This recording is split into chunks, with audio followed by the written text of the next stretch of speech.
Yesterday was a big news day as the indictment of Charlie Kirk's assassin was rolled out in a courtroom in Utah. And there was a press conference from the district attorney there in Salt Lake City where he read out a whole lot of the evidence that they had.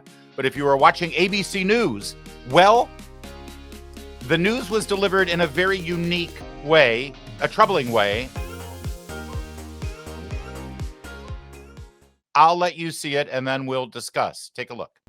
An alleged murder with such specific text messages about the alleged murder weapon, where it was hidden, how it was placed, what was on it. But also, it was very touching in a way that I think many of us didn't expect. A very intimate portrait into this relationship between the suspect's roommate and the suspect himself, with him repeatedly calling his roommate, who is transitioning, calling him my love, and I want to protect you, my love. So it was this duality of someone who the attorney said not only jeopardized the life of Charlie Kirk and the crowd, but was doing it in front of children, which is one of the aggravating circumstances of this case. And on the other hand, he was, speaking so lovingly about his partner. So a very interesting and, as Pierre said, riveting press conference, David. That was bizarre and terrifying. And by the way, most of it was a lie. Yeah, it was touching, romantic almost. The text message he's referring to are these text messages. Robinson, I'm still okay, my love, but I'm stuck in Orem for a little while longer yet. Shouldn't be long until I come home. But I got to grab my rifle still. To be honest, I had hoped to keep this secret till I died of old age. I'm sorry to involve you. Roommate, you weren't the one who did it, right? Robinson, I am. I'm sorry. Roommate, I thought they caught the person. Robinson, no, they grabbed some crazy old dude, then interrogated someone in similar clothing. I had planned to grab my rifle from my drop point shortly after, but most of that side of town got locked down. It's quiet almost enough to get out, but there's one vehicle lingering. Roommate, why? Robinson, why did I do it? Roommate, yeah. Robinson, I had enough of this hatred. Some hate can't be negotiated out. If I'm able to grab my rifle unseen, I'll have left no evidence. Going to attempt to retrieve it again. Hopefully they've moved on. I haven't seen anything about them finding it. Roommate, how long have you been planning this? Robinson, bit over a week, I believe. I can get close to it, but there's a squad car parked right by it. I think they already swept that spot, but I don't want to chance it. Robinson, I'm wishing I had circled back and grabbed it as soon as I got to my vehicle. I'm worried what my old man would do if I didn't bring back Grandpa's rifle. I don't have I don't know if I'd had a serial number, but it wouldn't trace to me. I worry about prints. I had to leave it in a bush where I changed outfits. Didn't have the ability or time to bring it with. I might have to abandon it and hope they don't find prints. How the F will I explain losing it to my old man? Touching. Touching is how the ABC News correspondent described those text messages. Also, did you notice that he shows no remorse for murdering a 31-year-old father of two toddlers and leaving his wife a widow and traumatizing half of the planet with his violence? No, the only remorse he has and the only concern he has is over his grandpa's hunting rifle. He's really worried about his dad being angry about his grandpa's hunting rifle. The lack of morality is terrifying sometimes when you see it. But those are the text messages in question. And I want to play one more time how this ABC News correspondent, by the way, his name is Matt Gutman. Remember that name. I want you to hear how he described what I just read to you. We have seen an alleged murder with such specific text messages about the alleged murder weapon, where it was hidden, how it was placed, what was on it. But also, it was very touching in a way that I think many of us didn't expect. A very intimate portrait into this relationship between the suspect's roommate and the suspect himself, with him repeatedly calling his roommate, who is transitioning, calling him my love, and I want to protect you, my love. So it was this duality of... A duality, touching. I want to protect you, my love. Did you notice something there? Here, watch another report that he gave that was even more elaborate than that one, where he expanded on how personally touched and almost, well, emotionally affected by those text messages he was. And keep listening to exactly what he says and compare it to those text messages I just read. Obviously, Charlie Kirk was murdered brutally in front of a crowd. of thousands of people who watched him being shot through the neck and then essentially bleed out in front of him. And I think one of the things that the attorney here made a very fine point about is that a lot of these charges, 7 charges, were aggravated because children were present. Children witnessed this. Children were put in harm's way. And that was something that obviously is aggravating here. And that's one of the reasons that the suspect, in addition to the alleged murder being political in nature, is facing the death penalty. They're going for the death penalty. And on the other hand, there is this duality of a portrait of a very human person, a very human experience from this entire family. As you mentioned it, the mother who essentially discovered that it was her son who had done this, the kid who had got a 34 out of 36 on the ACTs, who had a 4.0, who got a full ride to college here, that kid was the one who allegedly perpetrated. She saw those pictures and said, identified him essentially. And then those text messages. And I don't think I've ever experienced a press conference in which we've read text messages that are so fulsome, so robust, so apparently, allegedly self-incriminating, and yet on the other hand, so touching.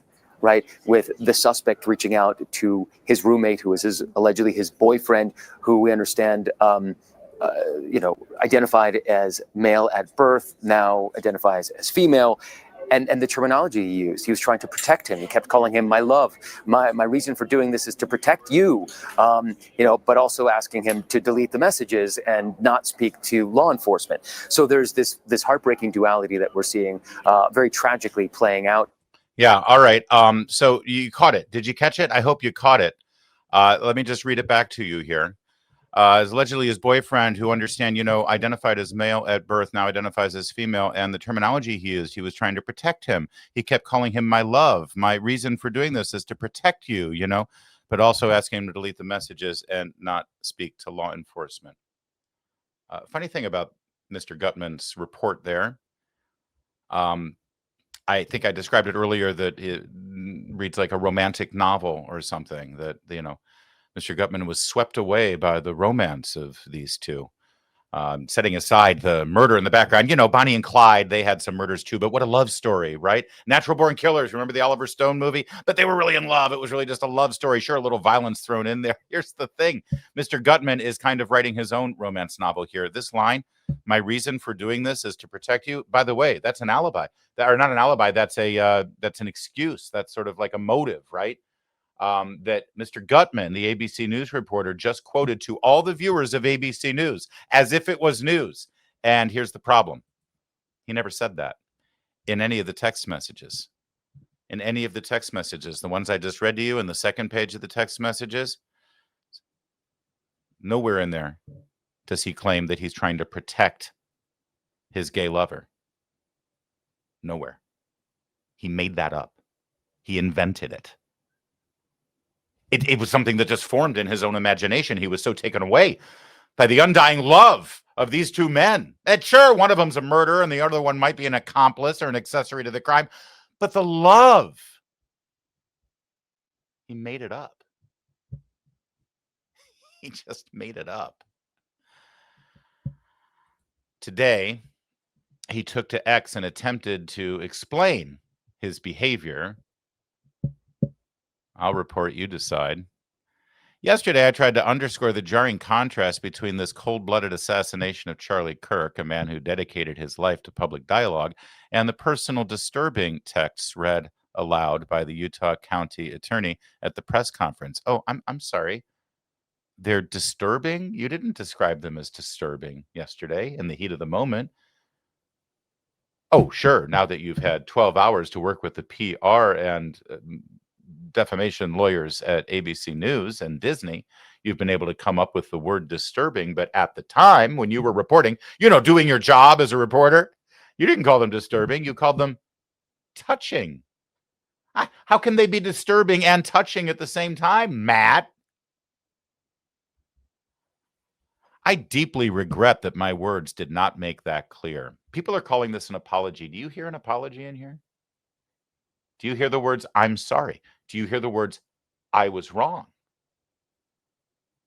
Do you hear, apology in the apology? Let there be zero doubt, I unequivocally condemn this horrific crime and the pain it caused Charlie Kirk's family. those who were forced to witness it at UVU, and the millions of people he inspired. He never said he was sorry. He said, I deeply regret that my words did not make that clear. By the way, he's not even saying that he was wrong or that he made a mistake, or he doesn't even say that he could have chosen better words. He's just saying that he regrets the words he did choose didn't make it clear. Astounding. Did I mention ABC is owned by Disney? Disney Corporation, publicly held company. You might want to give them a ring. And ABC News on X is at ABC. Might want to let them know your thoughts about Matt Gutman's performance here and his ability to not apologize, even though he's now getting credit for an apology. I've even seen conservative commentators say, well, he apologized. No, that's not an apology. That's covering your ass. I have one other quick thing to say about this before we show you a great clip from Caitlin Collins and Ted Cruz last night. This sort of underscores the way the media is reporting this story. And I want to say this. This story, the way it's playing out right now, is a perfect example of how and why the media has lost all credibility and why you should not trust them. Because the way you're hearing words used to describe this murderer and his gay lover is incredibly enlightening. Just track it as you watch it on television or read it in a newspaper. They are bending over backwards and twisting themselves into pretzels to say anything other than the truth, the accurate description of these two men.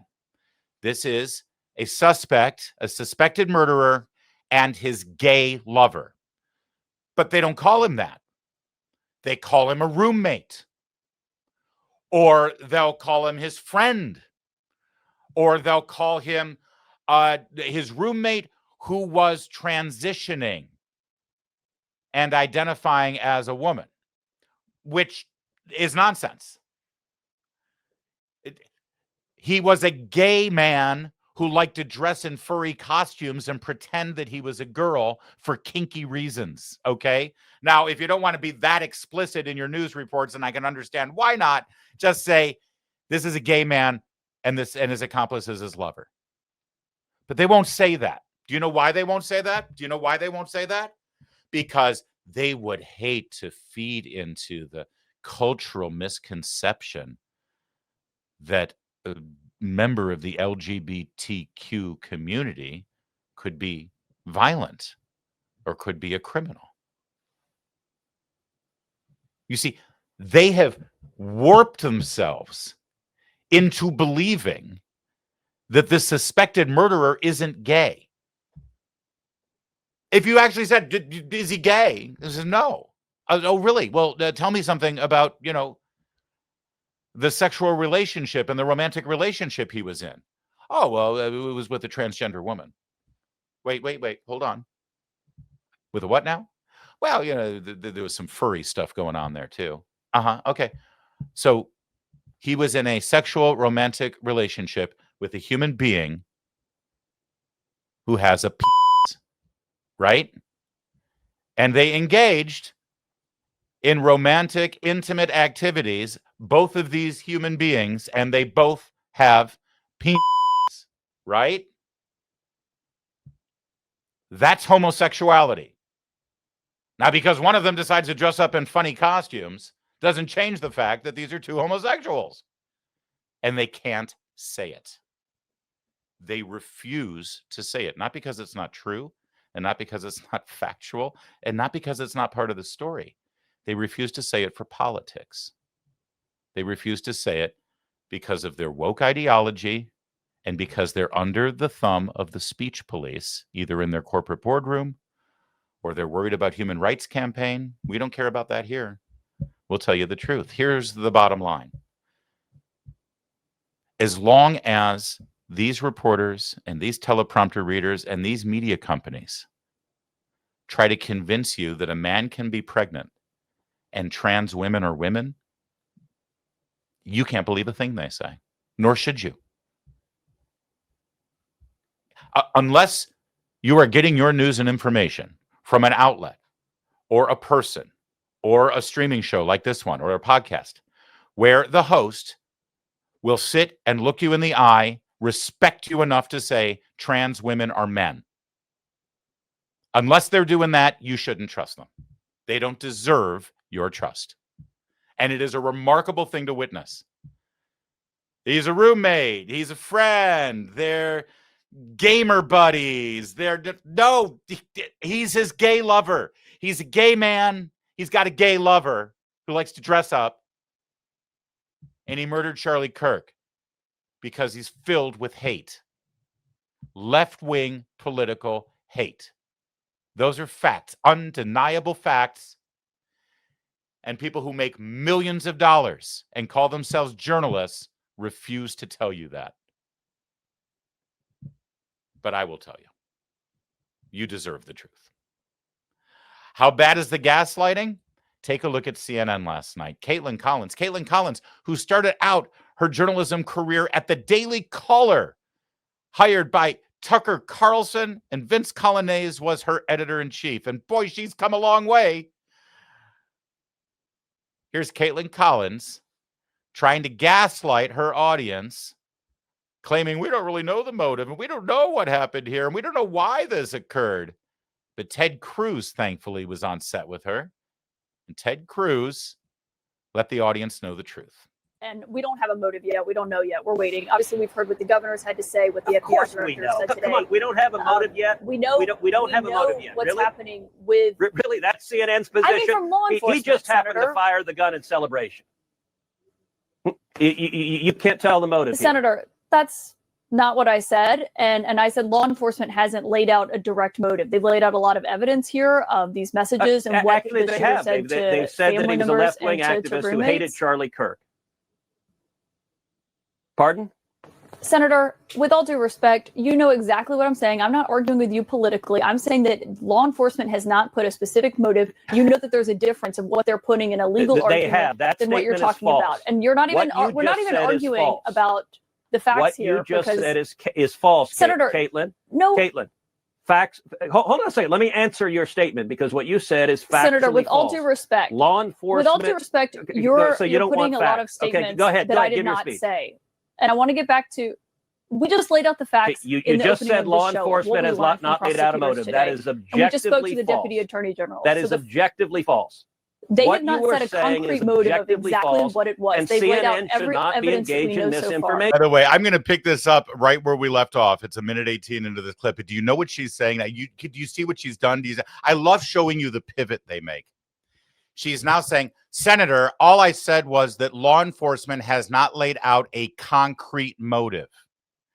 Wow, those are a lot of modifiers there. Law enforcement hasn't laid out a concrete motive. Caitlin Collins claims now, a minute into this exchange with Senator Cruz, because Senator Cruz didn't let her get away with the lie. That's what she claims she said. But no, see, we have the tape. In fact, we're watching the tape as we speak. And that's not what she said. Here's what she said. And we don't have a motive yet. We don't know yet. We're waiting. Obviously, we don't have a motive. We don't know yet. Boy, that's a far cry from law enforcement hasn't laid out a concrete motive yet. But of course we have a motive. Of course we know. Law enforcement said very specifically what happened here. Okay, so I'll pick it right back up where I left off. Should not be engaged in misinformation. Caitlin, answer my question. Have you seen the polling Senator, that shows the vast majority of Democrats believe this murderer is a Republican and a Trump supporter? Have you seen that polling? Let me get back to my questions, though, Senator, because the question here you're not going to answer that was question? Actually Are you going to answer what that you were question? saying about investigations that you'd like to see. So you're not going to Senator, answer I'm the one asking the questions here. And the question... No, we're having a conversation. I understand that you want to say things that are factually false, and then you don't actually want the facts. You don't actually want the facts laid out. Okay, give your speech. That's not true, Senator. I'm asking you a question. Go ahead. I don't know what your question is because we have a delay because you're in England, so I can't hear what you're saying. You said that you believe that left-wing groups should be investigated. You want to know where the financing is coming from for protests. Do you believe that they should also be looking into right-wing groups as well, or do you believe it should only be limited to that? Look, I believe anyone engaged in acts of violence should be prosecuted and go to jail. But I will say there has been an enormous amount, and CNN has been guilty of this, of both sidesism, of saying, gosh, both sides are violent. And understand, yes, there is some violence on both sides, but it is the left that overwhelmingly celebrates this. It is leftists that have been celebrating. You look at Blue Sky, and it is a cesspool of leftists celebrating the murder of Charlie Kirk. You look at recent polling that shows over 50% of Democrats saying violence against Elon Musk is justified. Violence against Donald Trump is justified. You look at Democrats who do things like what Kamala Harris did, of giving money and urging people to give money to bail out violent rioters and Antifa riots. It is only one side that justifies this violence. My view is if you commit acts of violence, you should be prosecuted. And so, yes, we should follow the money. Anyone funding acts of violence, we should go Senator, after. But this is a left-wing problem. Well done, Senator Cruz. That's how you do it. And Caitlin Collins, you should really go back to your good old days of writing puff pieces in the Daily Caller. You were more honest then and, frankly, more professional. And one other note, CNN, you can't have it both ways. If you want your star primetime host to follow the president over to London and report from London and do her show from London, great. Go ahead and do your London show about Trump in London. But then don't bring a politician on via satellite and try to engage in some kind of debate with them when you know you're going to have a 3-second satellite delay. This show suddenly has more production value than CNN displayed in their primetime lineup, and I assure you their budget is a little bit bigger than ours.